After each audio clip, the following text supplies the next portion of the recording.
Rebranding and keeping up to date and relevant in the constantly changing business landscape can be a major challenge for organisations today. With me to discuss are Stephens and Anand Selvarajan of RSM International. Well, Jean, if I might start with you, RSM has recently rebranded. Talk me through this. Yeah, sure. We've been in existence for over 50 years now. We celebrated our anniversary last year. And we are now in 120 countries. Focused on audit tax consulting services around the world.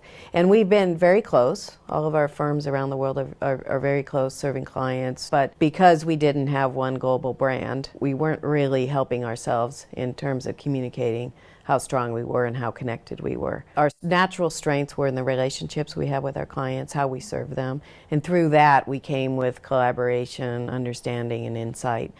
Which translated then to the power being understood. So we had our big rollout on October 26th, a new look and feel, but what's more important is what's behind it and how we serve clients and how we unify globally to provide that value to clients.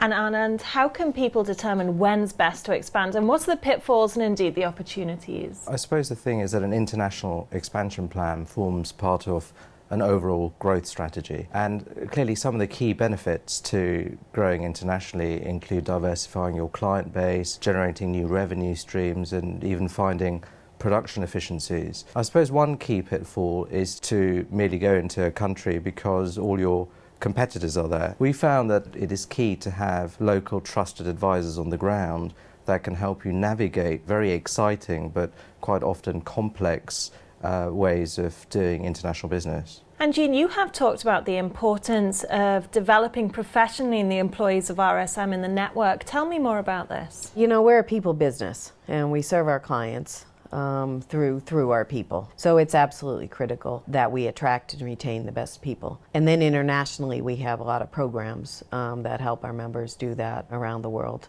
9 years ago now, we started RSM Academy, which is a leadership development program where we've had 500 of our future leaders go through that program. They really learn about cultural issues, about RSM International, about how to use those connections globally to better serve their clients. And it's something I'm very proud of. Of course, quality is extremely important for RSM, but how does this translate for clients and indeed member firms? That's one of our other cornerstones. It's something we try to live and breathe. Starts with attracting the best firms globally through a very strong due diligence process. Then it continues with quality checks throughout the year. And without that, we won't be able to serve our clients at the level that they need and really help them in their growth goals. And Anand, how will changes in macroeconomic conditions in Europe affect companies, and how does RSM fit into this? I suppose a key theme for 2015 will be volatility and uncertainty. Europe has benefited, as you know, from low oil prices, low interest rates, and the euro exchange rate. But of course, now we have mounting pressure and concern over the persistence of low inflation, and we continue to have high unemployment. And that's before we even get to how is Greece going to respond to its economic recovery and what is the potential for a UK exit out of the EU. We can't predict the future, but with over 8,000 staff across Europe in over 42 countries, RSM has been providing companies with the ability to navigate uncertainties for over 50 years.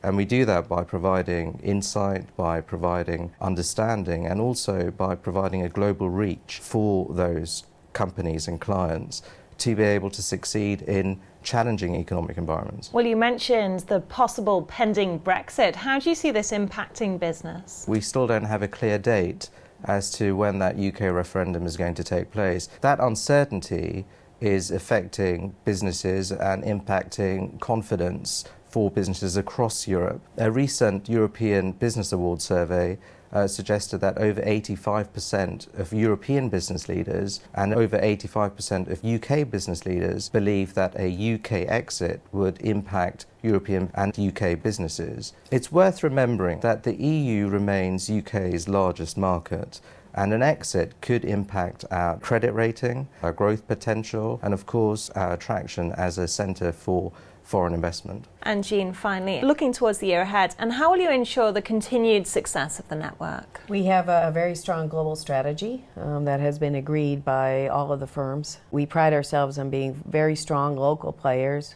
with extensive global knowledge and reach. We'll be seeing more and more focus on sectors and pulling out our sector specialists and having them join together more closely and then going to market on that. We'll be continuing to add coverage in key markets, though we're already in 120 countries, but there's always more room to grow there, so we'll do that.